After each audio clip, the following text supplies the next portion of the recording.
Break तो बाद एक बार फिर तो तुहाडा स्वागत है। लगातार गल कर रहे हैं बेअदबी मामले दी, जो घटना 2015 दे विच वापरी। 6 साल पूरे हो चुके ने, 6 साल तो बाद भी अजे तक भी कोई इंसाफ मिलता होया नजर नहीं आ रहा।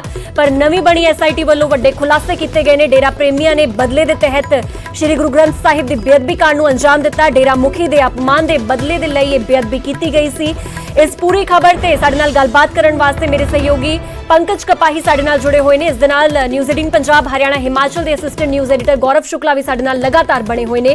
सीधे सब तो पहला रुख करदे आ पंकज कपाही दा। पंकज की कुछ होर जानकारी तुहाडे कोल जो खुलासे नवी SIT वालों कीते गए ने, डिटेल दे विच समझना चाहांगे आखिर खुलासियां दे विच किन्ना तथ्यां दा जिक्र कीता गया है।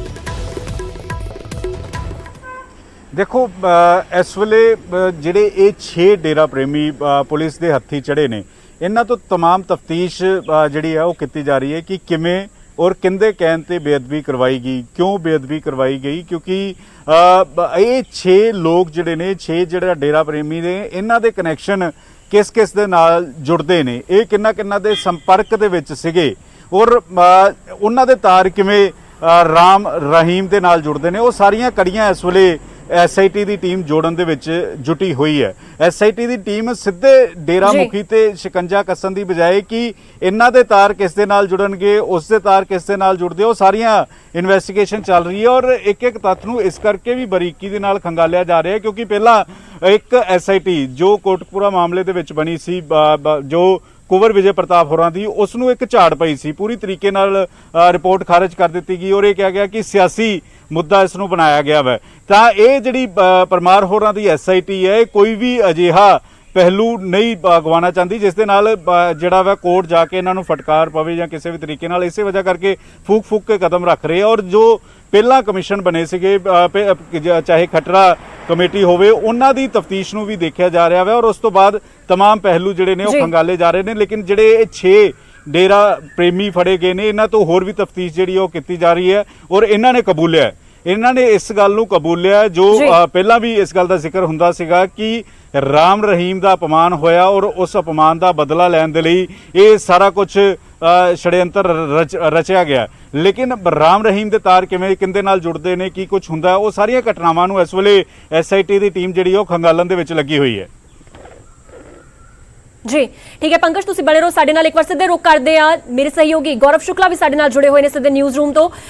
गौरव, हुण की लगदा है विरोधियों वालों ते लगातार निशाने साधे जा रहे हैं, कैप्टन सरकार ते निशाने साधे जा रहे हैं कि अजे तक तां कोई इंसाफ इसदा मिल नहीं पाया। हुण की लगदा है कि जदों सेम क्राइटेरिया फॉलो किया जा रहा है जांच दा भी, तां की लगदा है कि इन्हां जो डेरा प्रेमियों नूं गिरफ्तार किया होया है कि इन्हां दे हुण जरिए कि अगे तक होर ज्यादा इन्हां नूं ग्रिल किया जाएगा, कि होर ज्यादा रिमांड वधाया जा सकता है, होर पुछगिछ की जा सकती है?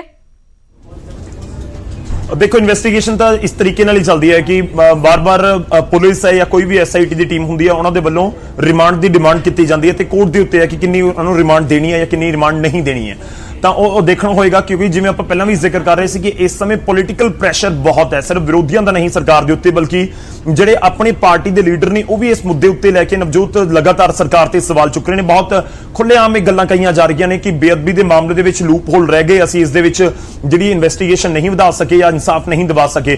चलो अजे 6-8 महीने का सरकार को पता कि साडे कोल समा हैगा तो ये चीज़ां असीं अगे वधा के कुछ ना कुछ तत्थां दे उत्ते लिया के छड्ड सकदे हां। 2022 के इलैक्शन तो पहलां लोगों को दसना होएगा, अपने लीडर्स को दसना होएगा, वर्करां को दसना होएगा कि 5 साल दे विच बेअदबी के मामले दे विच जिसनूं लैके 2017 दे विच सत्ता हासिल की उस दे विच की कीता। आपां पॉलिटिकल इस पूरे मुद्दे उत्ते गलबात कर रहे हैं, पर मैं तुहानूं थोड़े तत्थ भी दसदा कि जिहड़ी SIT की रिपोर्ट सरकार नूं दित्ती गई है उस दे विच की कुछ मैंशन किया गया है। एक्सक्लूसिव कॉपी न्यूज़ 18 दे कोल हैगी है, असीं बिल्कुल पूरे पढ़न की कोशिश की है कि आखिर SIT दे वल्लों इस दे विच की तत्थ दसे जा रहे हैं। इस दे विच 6 डेरा प्रेमी जिहड़े दसे जांदे ने, जिहड़े मुलजम ने, जिन्हां नूं रिमांड दे उत्ते लिया गया, जो मैं शुरुआत दे विच जिक्र कीती सी पहलां कि इन्हां नूं गिरफ्तार करन दे लई, हालांकि इन्हां नूं पहलां भी अरेस्ट किया गया सी, पर एक बारी दोबारा अरेस्ट करन दे लई सर्जिकल स्ट्राइक नाम दा ऑपरेशन नवीं SIT ने चलाया ते उस दे लई 5 SHO लैवल दे अधिकारी जिहड़े अपॉइंट किए गए सी ते उस तो बाद इस तरीके नाल सीक्रेट तरीके नाल इस नूं अंजाम दिता गया कि किसी नूं भिणक तक ना लगे। बठिंडा च मीटिंग हुंदी है ते उस तो बाद जाके कोटकपुरा फरीदकोट दे इलाके दे विच या बाजा खाना दे विच जाके ਇਹ ਗ੍ਰਿਫਤਾਰੀਆਂ ਕੀਤੀਆਂ ਜਾਂਦੀਆਂ ਨੇ। ਮੈਂ ਇੱਕ ਇੱਕ ਕਰਕੇ ਹਾਲਾਂਕਿ ਪੰਕਜ ਨੇ ਬਹੁਤ ਜ਼ਿਕਰ ਕੀਤਾ ਪਹਿਲਾਂ ਕਿ ਜਿਹੜੇ ਮੁਲਜ਼ਮ ਗ੍ਰਿਫਤਾਰ ਕੀਤੇ ਗਏ ਨੇ ਉਹਨਾਂ ਦਾ ਰੋਲ ਕੀ ਸੀ, ਇਹ ਬਹੁਤ ਸਮਝਣ ਦੀ ਜ਼ਰੂਰਤ ਹੈ ਕਿਉਂਕਿ ਜਿਹੜੇ ਐਸਆਈਟੀ ਦੀ ਰਿਪੋਰਟ ਹੈ ਇਸ ਦੇ ਵਿੱਚ ਇਹ ਵੀ ਤੱਥ ਕਲੀਅਰ ਹੁੰਦੇ ਨੇ ਕਿ ਇੱਕ ਪੁਆਇੰਟ ਤੇ ਤਾਂ ਪਹੁੰਚ ਚੁੱਕੀ ਹੈ ਇਨਵੈਸਟੀਗੇਸ਼ਨ ਕਿ ਹੋਇਆ ਕੀ ਉਸ ਦਿਨ, ਕਿਉਂਕਿ ਆਮ ਤੌਰ ਤੇ ਕਈ ਕੇਸਿਸ ਦੇ ਵਿੱਚ ਹੁੰਦਾ ਕਿ ਪਤਾ ਹੀ ਨਹੀਂ ਲੱਗ ਰਿਹਾ ਕਿ ਹੋਇਆ ਕੀ ਉਸ ਦਿਨ, ਕਿ ਕਿਸ ਦੇ ਵੱਲੋਂ ਕੀ ਕੀਤਾ ਗਿਆ, ਚੋਰੀ ਕਿਸ ਨੇ ਕੀਤਾ, ਗੁਰੂ ਗ੍ਰੰਥ ਸਾਹਿਬ ਦਾ ਸਰੂਪ ਉਸ ਤੋਂ ਬਾਅਦ ਰੱਖਿਆ ਕਿੱਥੇ ਗਿਆ, ਕਿਵੇਂ ਲੈ ਕੇ ਗਏ, ਇਹ ਸਾਰੇ ਤੱਥ ਤਾਂ ਡਿਸਕਲੋਜ਼ ਹੋ ਚੁੱਕੇ ਨੇ। ਤਾਂ ਇਸ ਰਿਪੋਰਟ ਦੇ ਵਿੱਚ ਉਹੀ ਜ਼ਿਕਰ ਕੀਤਾ ਗਿਆ। ਮੈਂ ਸਭ ਤੋਂ ਪਹਿਲਾਂ ਗੱਲ ਕਰਾਂ ਸੁਖਜਿੰਦਰ ਸਿੰਘ ਜਿਹੜਾ ਸਨੀ ਕਾਂਡਾ ਜਿਹੜਾ ਇਸ ਪੂਰੇ ਮਾਮਲੇ ਦੇ ਵਿੱਚ ਮੁੱਖ ਮੁਲਜ਼ਮ ਹੈ, ਇਹ ਬੜਾ ਐਕਟਿਵ ਇਸ ਪੂਰੇ ਮਾਮਲੇ ਦੇ ਵਿੱਚ ਜੋ ਇਲਜ਼ਾਮ ਨੇ ਐਸਆਈਟੀ ਦੀ ਰਿਪੋਰਟ ਕਹਿੰਦੀ ਹੈ ਬਹੁਤ ਐਕਟਿਵ ਸੀ ਇਸ ਪੂਰੀ ਘਟਨਾਕ੍ਰਮ ਦੇ ਵਿੱਚ ਜਿਸ ਨੇ ਅੰਜਾਮ ਦਿੱਤਾ। ਤੇ ਇਹ ਸਨੀ ਕਾਂਡਾ ਦੇ ਵੱਲੋਂ ਹੀ ਗੁਰੂ ਗ੍ਰੰਥ ਸਾਹਿਬ ਦੀ ਚੋਰੀ ਕੀਤੀ ਗਈ ਬੁਰਜ ਜਵਾੜ ਸਿੰਘ ਵਾਲਾ ਗੁਰਦੁਆਰਾ ਸਾਹਿਬ ਦੇ ਵਿੱਚੋਂ। ਉਸ ਤੋਂ ਬਾਅਦ ਇਸ ਦੇ ਵੱਲੋਂ ਹੀ ਜਿਹੜੇ ਵਿਵਾਦਿਤ ਪੋਸਟਰ ਵੀ ਲਗਾਏ ਗਏ ਜਿਹੜੇ ਸਤੰਬਰ ਦੇ ਵਿੱਚ ਜਾ ਕੇ ਲੱਗੇ ਸੀ ਬਰਗਾੜੀ ਦੇ ਵਿੱਚ ਜਾਂ ਹੋਰ ਕੁਝ ਪਿੰਡਾਂ ਦੇ ਵਿੱਚ।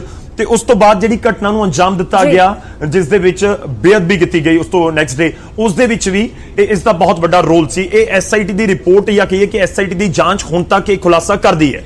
ਪੁਆਇੰਟ ਨੰਬਰ 2, ਇਸ ਪੂਰੇ ਜਿਹੜੀ ਐਸਆਈਟੀ ਦੀ ਜਾਂਚ ਦੇ ਵਿੱਚ ਇਹ ਵੀ ਤੱਥ ਨਿਕਲ ਕੇ ਸਾਹਮਣੇ ਆਉਂਦਾ, ਹਾਲਾਂਕਿ 6 ਮੁਲਜ਼ਮਾਂ ਦੇ ਵਿੱਚ ਜ਼ਿਕਰ ਐਸਆਈਟੀ ਨੇ ਮਹਿੰਦਰਪਾਲ ਬਿੱਟੂ ਦਾ ਬਹੁਤ ਵਾਰ ਕੀਤਾ ਹੈ। 6 ਦੇ ਵਿੱਚ ਡਿਟੇਲ ਨਹੀਂ ਦੱਸੀ ਗਈ ਕਿ ਮਹਿੰਦਰਪਾਲ ਬਿੱਟੂ ਕਿਸ ਤਰੀਕੇ ਨਾਲ ਇਸ ਪੂਰੇ ਮਾਮਲੇ ਦੇ ਵਿੱਚ ਕੰਮ ਕਰ ਰਿਹਾ ਸੀ, ਪਰ ਇਹ ਇਸ਼ਾਰਾ ਜ਼ਰੂਰ ਕਰਦੀ ਹੈ ਕਿ ਇਹ ਸਭ ਦੇ ਉੱਤੇ ਬੈਠਾ ਸੀ ਮਹਿੰਦਰਪਾਲ ਬਿੱਟੂ। ਜਿਹੜੀ 45 ਮੈਂਬਰੀ ਕਮੇਟੀ ਦਾ ਵੀ ਜ਼ਿਕਰ ਹੁੰਦਾ ਹੈ ਕਿ ਜਿਸ ਦੇ ਵੱਲੋਂ ਇਹ ਪੂਰੀ ਸਾਜ਼ਿਸ਼ ਘੜੀ ਗਈ, ਉਸ ਦੇ ਵਿੱਚ ਮਹਿੰਦਰਪਾਲ ਬਿੱਟੂ ਇੱਕ ਕੀ ਮੈਂਬਰ ਸੀ ਜਾਂ ਕਹੀਏ ਕਿ ਇੱਕ ਤਰੀਕੇ ਨਾਲ ਉਸ ਦਾ ਹੈਡ ਸੀ। ਮਹਿੰਦਰਪਾਲ ਬਿੱਟੂ ਬਾਰੇ ਸਾਨੂੰ ਸਾਰਿਆਂ ਨੂੰ ਪਤਾ ਕਿ ਨਾਭਾ ਜੇਲ੍ਹ ਦੇ ਵਿੱਚ ਬੰਦ ਸੀ, ਉੱਥੇ ਇੱਕ ਗੈਂਗਸਟਰ ਦੇ ਵੱਲੋਂ ਮਹਿੰਦਰਪਾਲ ਬਿੱਟੂ ਦਾ ਕੁਝ ਦੇਰ ਪਹਿਲਾਂ ਕਤਲ ਕਰ ਦਿੱਤਾ ਗਿਆ ਸੀ। ਖੈਰ ਜਿਹੜਾ ਸਨੀ ਕਾਂਡਾ ਦਾ ਮੈਂ ਜ਼ਿਕਰ ਕਰ ਰਿਹਾ, ਇਹ ਮਹਿੰਦਰਪਾਲ ਬਿੱਟੂ ਦਾ ਬਹੁਤ ਖਾਸਮ ਖਾਸ ਸੀ। ਇਹ ਵੀ ਮੈਂਸ਼ਨ ਕੀਤਾ ਗਿਆ ਐਸਆਈਟੀ ਦੇ ਵੱਲੋਂ ਕਿ ਮਹਿੰਦਰਪਾਲ ਬਿੱਟੂ ਸਨੀ ਕਾਂਡਾ ਦੇ ਉੱਤੇ ਬਹੁਤ ਭਰੋਸਾ ਕਰਦਾ ਸੀ। ਤਾਂ ਇਸ ਕਰਕੇ ਜਿਹੜੇ ਅਹਿਮ ਸਭ ਤੋਂ ਰੋਲ ਦਿੱਤੇ ਗਏ ਕਿ ਤੁਸੀਂ ਕਰਨਾ ਕੀ ਹੈ, ਤਾਂ ਜਿਹੜਾ ਸਨੀ ਕਾਂਡਾ ਸੀ ਇਹ ਕਿਸ ਤਰੀਕੇ ਨਾਲ ਅਗਰੈਸਿਵ ਸੀ ਜਾਂ ਐਕਟਿਵ ਸੀ, ਇਹ ਅੰਦਾਜ਼ਾ ਲਗਾਇਆ ਜਾ ਸਕਦਾ ਹੈ ਕਿ ਹਰ ਕੰਮ ਨੂੰ ਇਸਨੇ ਖੁਦ ਅੰਜਾਮ ਦਿੱਤਾ। ਜਾ ਕੇ ਉੱਥੇ ਪਹਿਲਾਂ ਚੋਰੀ ਕੀਤੀ, ਉਸ ਤੋਂ ਬਾਅਦ ਗੁਰੂ ਗ੍ਰੰਥ ਸਾਹਿਬ ਲੈ ਕੇ ਆਇਆ, ਉਸ ਤੋਂ ਬਾਅਦ ਪੋਸਟਰ ਲਗਾਏ ਗਏ, ਪੋਸਟਰ ਲਗਾਉਣ ਤੋਂ ਬਾਅਦ ਬੇਅਦਬੀ ਦੀ ਘਟਨਾ ਤੱਕ ਇਹ ਖੁਦ ਸ਼ਾਮਲ ਸੀ। ਇਲਜ਼ਾਮ ਇਹ ਵੀ ਨੇ ਕਿ ਜਿਹੜੇ 100 ਅੰਗ ਦੇ ਕਰੀਬ ਗੁਰੂ ਗ੍ਰੰਥ ਸਾਹਿਬ ਦੇ 100 ਅੰਗ ਦੀ ਬੇਅਦਬੀ ਕੀਤੀ ਗਈ ਸੀ। ਉਸ ਤੋਂ ਬਾਅਦ ਜਿਹੜਾ ਬਾਕੀ ਦਾ ਸਰੂਪ ਸੀ ਉਹ ਸਨੀ ਕਾਂਡਾ ਨੇ ਹੀ ਮਹਿੰਦਰਪਾਲ ਬਿੱਟੂ ਨੂੰ ਵਾਪਸ ਸੌਂਪਿਆ ਸੀ, ਉਹ ਵਾਪਸ ਜਿਹੜਾ ਸਰੂਪ ਸੌਂਪਿਆ ਗਿਆ। ਤੇ ਉਸ ਤੋਂ ਬਾਅਦ ਮੈਂ ਇੱਕ ਹੋਰ ਜਿਹੜਾ ਸ਼ਖਸ ਹੈ ਉਸ ਦਾ ਵੀ ਮੈਂ ਜ਼ਿਕਰ ਕਰਾਂਗਾ, ਸ਼ਕਤੀ ਸਿੰਘ। ਦੇਖੋ ਐਸਆਈਟੀ ਦੀ ਜਾਂਚ ਕਿੰਨੀ ਬਰੀਕੀ ਨਾਲ ਅੱਗੇ ਵਧੀ ਹੈ ਜਾਂ ਕਹੀਏ ਕਿ ਹਰ ਇੱਕ ਤੱਥ ਨੂੰ ਖੰਗਾਲਣ ਦੀ ਕੋਸ਼ਿਸ਼ ਹੈ। ਇਹ ਵੀ ਜ਼ਿਕਰ ਕੀਤਾ ਗਿਆ ਕਿ ਆਖਿਰ ਜਿਹੜਾ ਇਸ ਪੂਰੇ ਮਾਮਲੇ ਦੇ ਵਿੱਚ ਪੋਸਟਰ ਲੱਗੇ ਉਹ ਪੋਸਟਰ ਕਿੱਥੋਂ ਆਏ। ਤਾਂ ਜਿਹੜਾ ਸ਼ਕਤੀ ਸਿੰਘ ਨਾਮ ਦਾ ਇਹ ਸ਼ਖਸ ਹੈ, ਇਹ ਆਲਟੋ ਕਾਰ ਦੇ ਵਿੱਚ ਸਵਾਰ ਸੀ, ਜਿਸ ਆਲਟੋ ਕਾਰ ਦੇ ਵਿੱਚ ਸਵਾਰ ਹੋ ਕੇ ਇਸ ਪੂਰੇ ਮਾਮਲੇ ਦੇ ਵਿੱਚ ਜਿਹੜਾ ਗੁਰੂ ਗ੍ਰੰਥ ਸਾਹਿਬ ਦੀ ਚੋਰੀ ਕੀਤੀ ਗਈ ਹੈ, ਜਿਸ ਕਾਰ ਦੇ ਵਿੱਚ ਸਵਾਰ ਹੋ ਕੇ ਸ਼ਕਤੀ ਸਿੰਘ ਗਿਆ ਜਾਂ ਫਿਰ ਜਿਹੜਾ ਸਨੀ ਕਾਂਡਾ ਗਿਆ। ਤੇ ਇਹ ਵੀ ਤੁਹਾਨੂੰ ਦੱਸਿਆ ਕਿ ਸ਼ਕਤੀ ਸਿੰਘ ਦੇ ਉਸ ਕਾਰ ਦੇ ਵਿੱਚ ਸਵਾਰ ਸੀ। ਸ਼ਕਤੀ ਸਿੰਘ ਦੇ ਉੱਤੇ ਇਲਜ਼ਾਮ ਇਹ ਵੀ ਨੇ ਜਿਹੜੇ ਤੱਥ ਐਸਆਈਟੀ ਦੇ ਹੱਥ ਹੁਣ ਤੱਕ ਗਏ ਨੇ, ਉਹ ਚਾਹੇ ਪਹਿਲੀ ਐਸਆਈਟੀ ਹੈ ਚਾਹੇ ਦੂਜੀ ਐਸਆਈਟੀ ਹੈ, ਉਸ ਦੇ ਵਿੱਚ ਜ਼ਿਕਰ ਕੀਤਾ ਗਿਆ ਕਿ ਸ਼ਕਤੀ ਸਿੰਘ ਸੀ ਜਿਹੜਾ A4 ਸਾਈਜ਼ ਪੇਪਰ ਲੈ ਕੇ ਆਇਆ। A4 ਸਾਈਜ਼ ਜਿਹੜਾ ਮੇਰੇ ਇਸ ਸਮੇਂ ਹੱਥ ਦੇ ਵਿੱਚ ਇਹ ਵੀ A4 ਸਾਈਜ਼ ਪੇਪਰ ਹੁੰਦਾ ਹੈ। A4 ਸਾਈਜ਼ ਕਾਗਜ਼ ਲੈ ਕੇ ਆਇਆ ਇਹ ਸ਼ਕਤੀ ਸਿੰਘ, ਤੇ ਜਿਹੜੇ ਰਿਨੋਲਡ ਦੇ ਪੈਨ ਨੇ ਉਹ ਵੀ ਸ਼ਕਤੀ ਸਿੰਘ ਖਰੀਦ ਕੇ ਲਿਆਇਆ। ਇਨਫੈਕਟ ਇਹ ਵੀ ਦੱਸਿਆ ਗਿਆ ਹੈ ਕਿ ਇੱਕ ਗੋਪਾਲ ਦੀ ਸਟੇਸ਼ਨਰੀ ਹੈ ਬਰਗਾੜੀ ਪਿੰਡ ਦੇ ਵਿੱਚ ਜਿੱਥੋਂ ਇਹ ਖਰੀਦੇ ਗਏ ਨੇ ਇਹ ਜਿਹੜੇ ਚਾਹੇ A4 ਸਾਈਜ਼ ਪੇਪਰ ਹੋਵੇ ਜਾਂ ਫਿਰ ਨੋਟ ਦੇ ਪੈਨ ਹੋਣ। ਉਸ ਤੋਂ ਬਾਅਦ ਇਹ ਲਿਖੇ ਗਏ ਵਿਵਾਦਿਤ ਪੋਸਟਰ ਜਿਹੜੇ ਚਿਪਕਾਏ ਗਏ ਜਿਨ੍ਹਾਂ ਨੂੰ ਲੈ ਕੇ ਇੱਕ FIR ਵੀ ਹੋਈ ਹੈ। ਤੇ ਉਸ ਤੋਂ ਬਾਅਦ ਹੀ ਜਿਹੜੀ ਬੇਅਦਬੀ ਦੀ ਘਟਨਾ ਵਾਪਰੀ ਸੀ ਉਸ ਤੋਂ ਨੈਕਸਟ ਡੇ ਜਿਹੜੇ ਵਿਵਾਦਿਤ ਪੋਸਟਰ ਲੱਗੇ ਸੀ। ਇਹ ਵੀ ਤੁਹਾਨੂੰ ਦੱਸ ਦਈਏ ਕਿ ਸ਼ਕਤੀ ਸਿੰਘ ਦੇ ਉੱਤੇ ਇਲਜ਼ਾਮ ਇਹ ਵੀ ਨੇ ਕਿ ਸ਼ਕਤੀ ਸਿੰਘ ਨੇ ਕਾਰ ਦੇ ਵਿੱਚ ਗੁਰੂ ਗ੍ਰੰਥ ਸਾਹਿਬ ਦੇ ਪਾਵਨ ਸਰੂਪ ਨੂੰ ਲੈ ਕੇ ਉਹ ਡੱਗੋ ਰਮਾਣਾ ਪਿੰਡ ਦੇ ਵਿੱਚ ਗਿਆ। ਇਹ ਸਨੀ ਦੀ ਕਾਰ ਦੇ ਵਿੱਚ ਗਿਆ ਸੀ ਤੇ ਉਸ ਤੋਂ ਬਾਅਦ ਸੁਖਜਿੰਦਰ ਸਿੰਘ ਜਾਂ ਸਨੀ ਕਾਂਡਾ ਜਿਸ ਨੂੰ ਅਸੀਂ ਕਹਿ ਰਹੇ ਹਾਂ ਉਸ ਨੂੰ ਹੈਂਡਓਵਰ ਵੀ ਸ਼ਕਤੀ ਸਿੰਘ ਦੇ ਵੱਲੋਂ ਪਾਵਨ ਸਰੂਪ ਕੀਤਾ ਗਿਆ। ਤੇ ਦੋ ਜਿਹੜੇ ਮੁਲਜ਼ਮ ਨੇ ਉਹਨਾਂ ਦਾ ਅਸੀਂ ਦੱਸੇ ਹਾਂ, ਅੱਗੇ ਜਿਹੜੇ 4 ਹੋਰ ਨੇ ਉਹ ਵੀ ਤੁਹਾਡੇ ਸਾਹਮਣੇ ਰੱਖ ਰਹੇ ਹਾਂ ਆਪਣੇ ਦਰਸ਼ਕਾਂ ਦੇ ਸਾਹਮਣੇ ਕਿ ਆਖਿਰ ਕੀ ਕੁਝ ਉੱਥੇ ਹੋਇਆ ਸੀ ਤੇ ਐਸਆਈਟੀ ਦੀ ਇਨਵੈਸਟੀਗੇਸ਼ਨ ਕਿੱਥੇ ਤੱਕ ਪਹੁੰਚੀ ਹੈ। ਨਵਜੋਤ ਜੀ ठीक है गौरव, तुसी बड़े रहो साडे नाल। एक बार पूरे मामले दे नाल एक बार फिर तो जाणू करा दिंदे आ कि आखिर इस पूरे बेअदबी कांड दे विच हुण तक की होया है। ते सब तो पहला जिस एसआईटी दा गठन कीता गया सीगा ਉਹ एसआईटी ਵੱਲੋਂ ਜਾਂਚ ਵੀ ਕੀਤੀ ਜਾ ਰਹੀ ਸੀ। ਹਾਲਾਂਕਿ ਉਸ एसआईटी ਦੀ ਜਾਂਚ ਨੂੰ ਹਾਈ ਕੋਰਟ ਵੱਲੋਂ ਖਾਰਜ ਕਰ ਦਿੱਤਾ ਗਿਆ ਔਰ ਹੁਣ ਜੋ ਨਵੀਂ एसआईटी ਬਣੀ ਹੈ ਇਸ ਨਵੀਂ एसआईटी ਵੱਲੋਂ ਵੀ ਇਸ ਪੂਰੇ ਮਾਮਲੇ ਦੀ ਗਹਿਨਤਾ ਦੇ ਨਾਲ ਪੜਤਾਲ ਕੀਤੀ ਜਾ ਰਹੀ ਹੈ ਔਰ 6 ਡੇਰਾ ਪ੍ਰੇਮੀਆਂ ਦੀਆਂ ਜਿਨ੍ਹਾਂ ਦੀ ਤਸਵੀਰਾਂ ਵੀ ਤੁਸੀਂ ਵੇਖ ਸਕਦੇ ਹੋ ਇਸ ਵੇਲੇ ਨਿਊਜ਼ 18 ਪੰਜਾਬ ਤੇ, ਇਹਨਾਂ ਡੇਰਾ ਪ੍ਰੇਮੀਆਂ ਨੂੰ ਗ੍ਰਿਫਤਾਰ ਕੀਤਾ ਗਿਆ ਸੀ 2 ਹਫ਼ਤੇ ਪਹਿਲੇ ਔਰ गिरफ्तारी तो बाद इन्हां तो पुछगिछ की गई, इन्हां दा रिमांड हासिल लिया गया, उस तो बाद पुछगिछ की गई और काफी खुलासे किए गए ने, जिन्हां तत्थां दा जिक्र हुण एक्सक्लूसिव कॉपी न्यूज़ 18 पंजाब दे कोल है, जिन्हां तत्थां दा जिक्र तुहाडे सामने किया जा रहा है। इस कॉपी दे विच सारे तत्थ दिते गए ने, एक एक दा रोल समझाया गया है, आखिर किहड़ा रोल इन्हां वल्लों निभाया गया सी।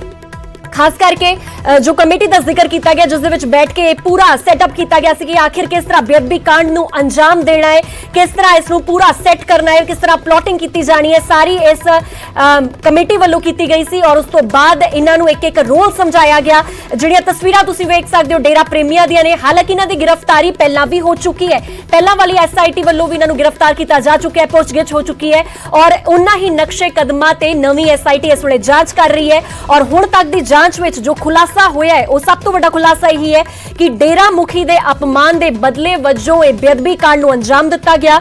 डेरा प्रेमियां ने बदले तहत गुरु ग्रंथ साहिब दी बेअदबी की। हालांकि 6 साल का पूरा समा बीत चुका है, पर 6 सालों दे विच अजे तक कोई इंसाफ नहीं मिल सकिया।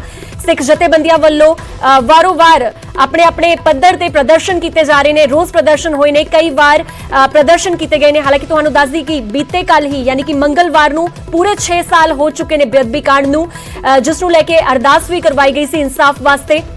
और ठीक 6 साल पूरे होने ते जो नवीं SIT उस वालों वड्डा खुलासा किया गया। न्यूज़ 18 पंजाब ते एक्सक्लूसिव रिपोर्ट तुसीं वेख सकदे हो, ओ कॉपी भी तुसीं वेख सकदे हो, जिस दे विच पूरी तत्थां दा जिक्र है। तां एक बार फिर तो रुख करदे आ, लगातार साडे नाल न्यूज़ 18 पंजाब दे असिस्टेंट न्यूज़ एडिटर गौरव शुक्ला बने हुए ने।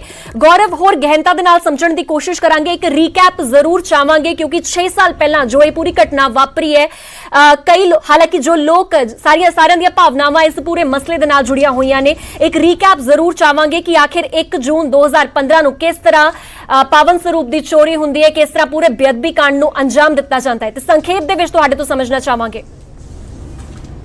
बिल्कुल जिस तरीके नाल जो हुण तक तत्थ सामने आए ने, क्योंकि बहुत ही संवेदनशील मुद्दा है और जून तो लैके अक्तूबर तक दे जिहड़े भी इंसीडेंट्स होए ने वो बहुत ये दिखा रहे हैं कि किन्ने भावनावां नूं ठेस पहुंची है। नवजोत, शुरुआत 1 जून तो ही हुंदी है जदों सवेर दे समय, क्योंकि 10 वजे दा करीब समा कहा जाता है कि बुर्ज जवाहर सिंह वाला दे विच खबर फैलदी है कि गुरु ग्रंथ साहब दा जिहड़ा पवित्र सरूप सी गुरुद्वारा साहब दे विच उस नूं चोरी कर लिया गया। तो उस तो बाद एक खबर फैलदी है, तो यह भी तुहानूं दस दईए कि जिहड़ी पहली FIR की जाती है बाजा खाना दे विच, FIR नंबर 63 वो 2 जून 2015 नूं की जाती है। बेसिकली जिहड़ी अज भी इन्वेस्टिगेशन चल रही ने, जिहड़ी रिपोर्ट भी मेरे हाथ दे विच है, उस दे विच 3 FIR दे उत्ते ही बेअदबी दे मामले की इन्वेस्टिगेशन नूं अगे वधाया जा रहा है। उस तो बाद जिहड़ियां इन्वेस्टिगेशन दे तत्थ है सामने आए ने। इस दे विच FIR नंबर 63, FIR नंबर 117 ते FIR नंबर 128 ये तीनों बाजा खाना जिहड़ा पुलिस स्टेशन है उत्थे ही दर्ज कीतियां गईयां ने। उस तो बाद पावन स्वरूप चोरी हो जाता है, तो उस तो बाद ये कित्थे रखा जाता है ते कित्थे लैके जाता है, कौन लैके जाता है, इसनूं ये सारी इन्वेस्टिगेशन जो असीं दस भी रहे हैं कि किस तरीके नाल एक ऑल्टो कार का इस्तेमाल होया, तो इस दे विच एक मारुति दी A स्टार कार का इस्तेमाल होया, किस किस दे वल्लों कार का इस्तेमाल किया गया। सितंबर महीने दे विच जाके बरगाड़ी दे विच बुर्ज जवाहर सिंह वाला दे विच कुछ पोस्टर लगते हैं, उन्होंने पोस्टर्स विवादित पोस्टर्स ने, उन्होंने शायद असीं जिक्र भी ना कर सके कि की कुछ उस दे विच लिखिया गया सी। खैर उस तो बाद सिख संगत दे विच रोस सी, रोस इस करके भी है कि जो पोस्टर लग गए तो उस तो बाद एडमिनिस्ट्रेशन ने की किया कि वाकई उस समय इन्हां चीज़ों को रोकिया जा सकता सी, पोस्टर तक जो चीज़ां होंदियां ते कि सब कुछ रोक लिया जाता या उस तो अगे भी हो सकता सी। खैर पोस्टर लगे, शायद उस टाइम तक बहुत देर भी हो चुकी सी, तो उस तो बाद जिहड़े अंग खिलारे गए, बेअदबी की गई। तो उस तो बाद जिहड़ा रोस अक्तूबर महीने दे विच सिख संगत जता रही सी, कोटपुरा ते बैबल कलां दे विच उत्थे बहुत वड्डी गिणती हुई, कोटपुरा दे चौंक दे उत्ते बैबल कलां दे विच ते फिर गोली चलदी है। वो सानूं सारिआं नूं पता कि जिस तरीके नाल घटनाक्रम वापरिया ते बैबल कलां दे विच 2 सिंह जिहड़े उत्थे उन्हां दी मौत भी हुई है, ते कोटपुरा दे विच भी गोली चली, एक शख्स जख्मी भी होया।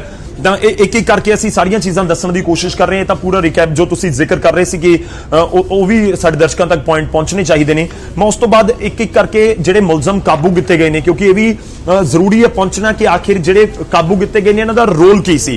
तां उन्हां दे विच तुहानूं दस दें कि जिहड़ा एक्यूज नंबर 3 दस्सिया गया, इस दे विच जिहड़ी रिपोर्ट है उस दे विच ये भोला नाम दा शख्स है, हालांकि इसका नाम है रणजीत सिंह। ਇਹ ਵੀ ਤੁਹਾਨੂੰ ਦੱਸਦਾ ਨਵਜੋਤ ਕਿ ਬਹੁਤ ਤਫਸੀਲ ਦੇ ਨਾਲ ਦੱਸਿਆ ਗਿਆ ਕਿ ਇਹ ਸ਼ਖਸ ਕੰਮ ਕੀ ਕਰਦਾ ਹੈ, ਉਸ ਸਮੇਂ ਕੀ ਕੰਮ ਕਰਦਾ ਸੀ, ਅੱਜ ਕੀ ਕੰਮ ਕਰਦਾ। ਜਿਵੇਂ ਸਨੀ ਕਾਂਡਾ ਦਾ ਜ਼ਿਕਰ ਹੋ ਰਿਹਾ, ਉਸ ਸਮੇਂ ਦੁੱਧ ਦੀ ਡੈਰੀ ਦਾ ਕੰਮ ਕਰਦਾ ਸੀ ਤੇ ਬਾਅਦ ਦੇ ਵਿੱਚ ਮੌਜੂਦਾ ਸਮੇਂ ਦੇ ਵਿੱਚ ਕਿਉਂਕਿ ਬਾਹਰ ਆ ਗਿਆ ਸੀ, ਹੁਣ ਤਾਂ ਬੇਸ਼ੱਕ ਅਰੈਸਟ ਕਰ ਲਿਆ ਗਿਆ ਹੋਵੇ, ਤਾਂ ਇਸ ਸਮੇਂ ਇਲੈਕਟ੍ਰੀਸ਼ੀਅਨ ਦਾ ਜਾਂ ਪਲੰਬਰ ਦਾ ਕੰਮ ਇਹ ਕਰ ਰਿਹਾ ਸੀ। ਤੇ ਗੱਲ ਅਸੀਂ ਭੋਲੇ ਦੀ ਕਰੀਏ ਤਾਂ ਰਣਜੀਤ ਸਿੰਘ ਉਰਫ ਭੋਲਾ ਜਿਸ ਦੇ ਉੱਤੇ ਇਲਜ਼ਾਮ ਕੀ ਨੇ, ਉਸ ਦੇ ਉੱਤੇ ਇਲਜ਼ਾਮ ਨੇ ਗੁਰੂ ਗ੍ਰੰਥ ਸਾਹਿਬ ਦੀ ਜੋ ਚੋਰੀ ਹੋਈ ਬੁਰਜਵਾਰ ਸਿੰਘ ਵਾਲਾ ਦੇ ਵਿੱਚ, ਉੱਥੇ ਇਨਵੋਲਵਮੈਂਟ ਦੇ। ਇਹ ਉਸ ਕਾਰ ਦੇ ਵਿੱਚ ਸਵਾਰ ਸੀ ਜਿਸ ਕਾਰ ਦੇ ਵਿੱਚ ਇਹ ਮੁਲਜ਼ਮ ਗਏ ਸੀ, ਸ਼ਕਤੀ ਸਿੰਘ ਜਾਂ ਫਿਰ ਉਸ ਦਾ ਕੋਈ ਸਾਥੀ ਸੀ। ਤੇ ਦੂਜੇ ਪਾਸੇ ਜਿਹੜਾ ਮੈਂ ਰਣਜੀਤ ਸਿੰਘ ਉਰਫ ਭੋਲਾ ਦਾ ਜ਼ਿਕਰ ਕਰ ਰਿਹਾ, ਇਸ ਦੇ ਉੱਤੇ ਇਲਜ਼ਾਮ ਹੈ ਕਿ ਇਹ ਵੀ ਉਸ ਕਾਰ ਦੇ ਵਿੱਚ ਮੌਜੂਦ ਸੀ ਜੋ ਚੋਰੀ ਸਮੇਂ ਕਾਰ ਵਰਤੀ ਗਈ, ਯਾਨੀ ਕਿ ਆਲਟੋ ਕਾਰ। ਉਸ ਤੋਂ ਬਾਅਦ ਜਦੋਂ ਵਿਵਾਦਿਤ ਪੋਸਟਰ ਲਗਾਏ ਗਏ ਨੇ ਤਾਂ ਉਸ ਦੇ ਵਿੱਚ ਵੀ ਇਸ ਸ਼ਖਸ ਦਾ ਜਿਹੜਾ ਇੱਕ ਰੋਲ ਰਿਹਾ ਹੈ, ਭੋਲੇ ਦਾ ਜਿਸ ਦਾ ਰੋਲ ਰਿਹਾ ਹੈ। ਅੰਗ ਖਿਲਾਰਨ ਦੇ ਵਿੱਚ ਸਨੀ ਕਾਂਡਾ ਦਾ ਇਸ ਦੇ ਵੱਲੋਂ ਸਾਥ ਦਿੱਤਾ ਗਿਆ।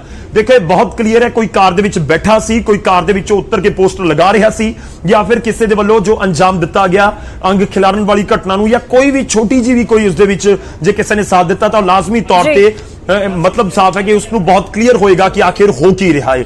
ਤਾਂ ਭੋਲੇ ਦੇ ਉੱਤੇ ਇਹੀ ਇਲਜ਼ਾਮ ਨੇ। ਤੇ ਇਹ ਵੀ ਤੁਹਾਨੂੰ ਦੱਸ ਦਈਏ ਕਿ ਇੱਕ ਹੋਰ ਵੀ ਸ਼ਖਸ ਹੈ ਰਾਜੂ ਦੋਦੀ, ਤਾਂ ਪਵਿੱਤਰ ਗ੍ਰੰਥ ਦੇ ਅੰਗ ਰਾਜੂ ਦੋਦੀ ਨੂੰ ਵੀ ਦੇਣ ਦੇ ਇਲਜ਼ਾਮ ਨੇ ਕਿ ਜਿਹੜੇ 100 ਅੰਗ ਗੁਰੂ ਗ੍ਰੰਥ ਸਾਹਿਬ ਦੀ ਬੀੜ ਦੇ ਵਿੱਚੋਂ ਕੱਢੇ ਗਏ, ਜਿਨ੍ਹਾਂ ਦੀ ਬੇਅਦਬੀ ਕੀਤੀ ਗਈ, ਤਾਂ ਉਹ 100 ਦੇ ਕਰੀਬ ਅੰਗ ਅੱਗੇ ਦਿੱਤੇ ਗਏ। ਤਾਂ ਉਸ ਦੇ ਵਿੱਚ ਵੀ ਭੋਲੇ ਦਾ ਬਹੁਤ ਵੱਡਾ ਹੱਥ ਸੀ, ਜੋ ਇਲਜ਼ਾਮ SIT ਦੀ ਇਸ ਜਾਂਚ ਦੇ ਵਿੱਚ ਲੱਗ ਰਹੇ ਨੇ ਕਿ ਰਾਜੂ ਦੋਦੀ ਨੂੰ ਦਿੱਤੇ ਗਏ। ਉਸ ਤੋਂ ਬਾਅਦ ਮੈਂ ਇੱਕ ਹੋਰ ਅਗਲਾ ਜ਼ਿਕਰ ਕਰਦਾ ਉਸ ਸ਼ਖਸ ਦਾ ਜਿਸ ਦਾ ਨਾਮ ਹੈ ਬਲਜੀਤ ਸਿੰਘ। ਇਹ ਵੀ ਬੇਅਦਬੀ ਦੇ ਗੁਨੇਗਾਰਾਂ ਦੇ ਵਿੱਚ ਸ਼ਾਮਲ ਨਜ਼ਰ ਆਉਂਦਾ ਹੈ ਸਾਫ਼ ਤੌਰ ਤੇ, ਜੋ ਇਸ ਦੇ ਉੱਤੇ ਇਲਜ਼ਾਮ ਨੇ। ਉਸ ਦੇ ਉੱਤੇ ਕੀ ਇਲਜ਼ਾਮ ਨੇ? ਉਸ ਦੇ ਉੱਤੇ ਇਲਜ਼ਾਮ ਨੇ ਗੁਰੂ ਗ੍ਰੰਥ ਸਾਹਿਬ ਦੇ ਸਰੂਪ ਨੂੰ ਇੱਕ ਕੋਟਕਪੂਰਾ ਲੈ ਕੇ ਗਿਆ। ਇਹ ਵੀ ਬਹੁਤ ਧਿਆਨ ਦੇਣ ਵਾਲੀ ਗੱਲ ਹੈ ਕਿ ਬੇਅਦਬੀ ਦੀ ਘਟਨਾ ਕਰੀਬ 2-3 ਮਹੀਨਿਆਂ ਬਾਅਦ ਵਾਪਰੀ, ਉਹ ਸਤੰਬਰ ਦੇ ਵਿੱਚ ਜਾ ਕੇ ਵਾਪਰਦੀ ਹੈ, ਤੇ ਇਹ 2-3 ਮਹੀਨੇ ਕਿਸ ਤਰੀਕੇ ਨਾਲ ਰੱਖੇ